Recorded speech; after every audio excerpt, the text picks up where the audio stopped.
Before we start, I want to acknowledge that tomorrow is going to be a holiday, Columbus Day, right? And for us indigenous people, it represents murder, genocide, destruction. But I do want to say one thing though. We're here to honor our ancestors. You read the history books that a lot of these tribes were exterminated, like the Taino, my tribe, or they were decimated. But I don't know about you, we're still here.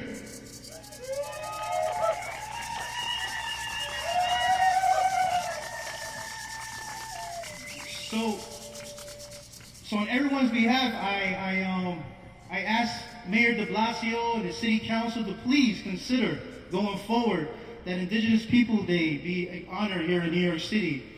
Recently, 9 cities in a split second said we're not going to acknowledge Columbus Day.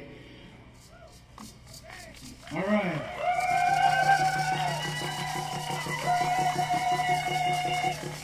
Now, I do want to add that we are a victorious people. We did not lose any battles. We did not lose any wars. Back in 1492, these people came to our land. They went to California. They spread a lot of hate due to greed. Well, we're here today to say, guess what? This person's not here. But we also pray for their ancestors because we're people of peace and love. This is what we did when the invaders came. We gave them food. When Pizarro went to Mexico and South America, he says, you can't live on that bread. Here's some cassava. That's what we did. This is what our people did. We fed our oppressor. So today we honor the ancestors who gave these people food to eat, gave them clothing. Well, they brought clothing, we didn't, right? So there's a lot of tribes here represented today, and we all continue to feel in our mind, in our spirituality, we still feel that pain that these people brought. But guess what? We're victorious people. We didn't lose. So if there was a conquistador right now wanting to wear this, I'd tell him, come on in. Come on in. We're people of love. So I'm going to put this helmet right by the... I dare to put this right by our altar. Why? Because we're people of peace and we need healing. We need to heal these wounds of hate, of anger that we carry, you know? Intergenerational disease, trauma. So for us, I don't know about you, but I'm shaking right now holding this helmet, but we're people of peace and love. That's all I have to say.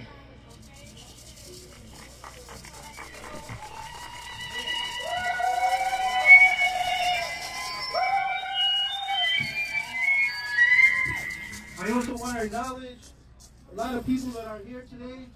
You'll be standing up a lot. Hello? Testing 1, 2, 3. That one was loud. It was, right?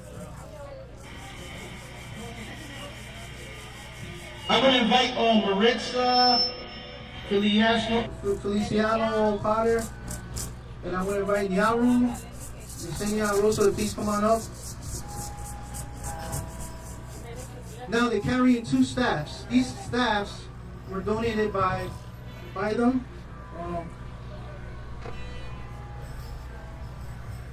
Maritza had a friend of hers, I think California, right? Louisiana made these staffs for us, handmade. You want to say a little about the artists and what these staffs represent? So a very good friend of mine, Vivian, she is a staff maker, and when I told her about the event today, she was more than happy to assist us in making something that would represent. The staff that Niato is holding is actually in representation of our ancestors. You can hold it up for everybody, please. The one that I have is actually a warrior staff. Our ancestors fought to keep our culture. They fought to keep our ways and our traditions. They fought to keep their way of life. You'll see that it has a hawk and an owl. Miato's staff, representing the ancestors, has an eagle on it.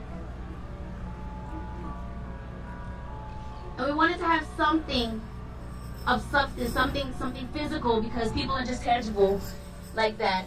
Something that would say we are still here. Something to reiterate what Lewis has been saying and will continue to say today. We are still here. Whether you are Taino or Cherokee or Lenape or Shinnecock, whichever land that you come from, be it North America from Canada all the way down into South America, we honor each of our ancestors today. And we honor those warriors who fought to keep our ways, and those who are still here fighting to keep our ways, and everybody that's present. We consider you also to be a warrior because you're fighting to keep your traditions alive. You're fighting to keep the ways of your ancestors and the ways of your people alive in the small ways that we can.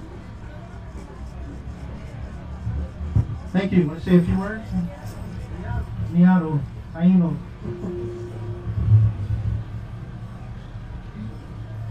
When I was in 4th grade, and we took American history class, and they thought about Columbus. And when they mentioned he discovered America and there was inhabitants here, I've always wondered about the inhabitants because they don't go further than that.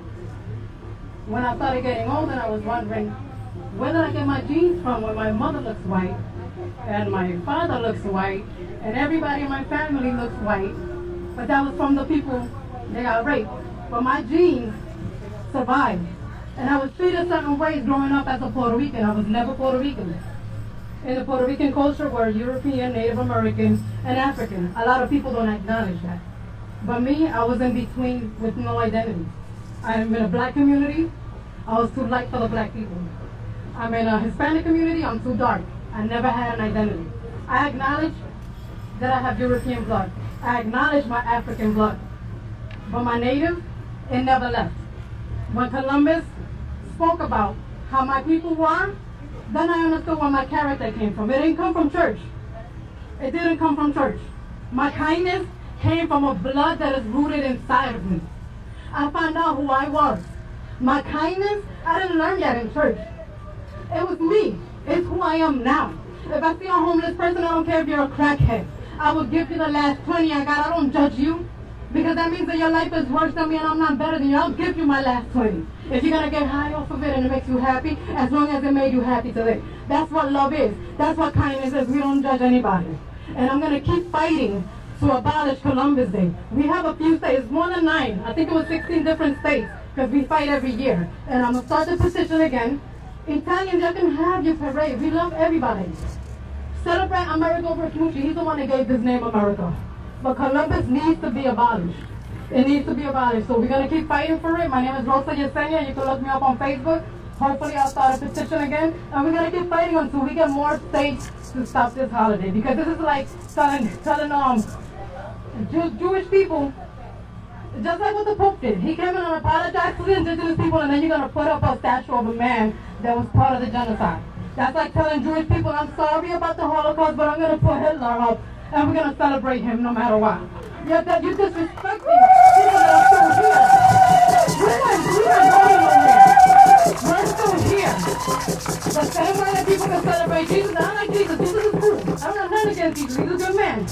But he was older than 500 years ago, right? So that I can still celebrate my ancestors because they're still here.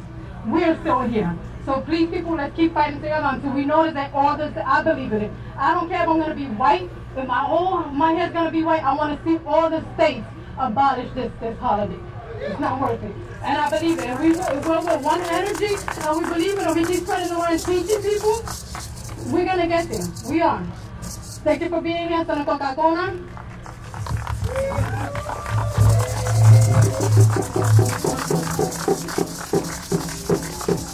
Thank you. So, two ladies, these are warriors right here for the people. The women led this, right? It was the women that told the warriors what to do, told the chiefs what to do.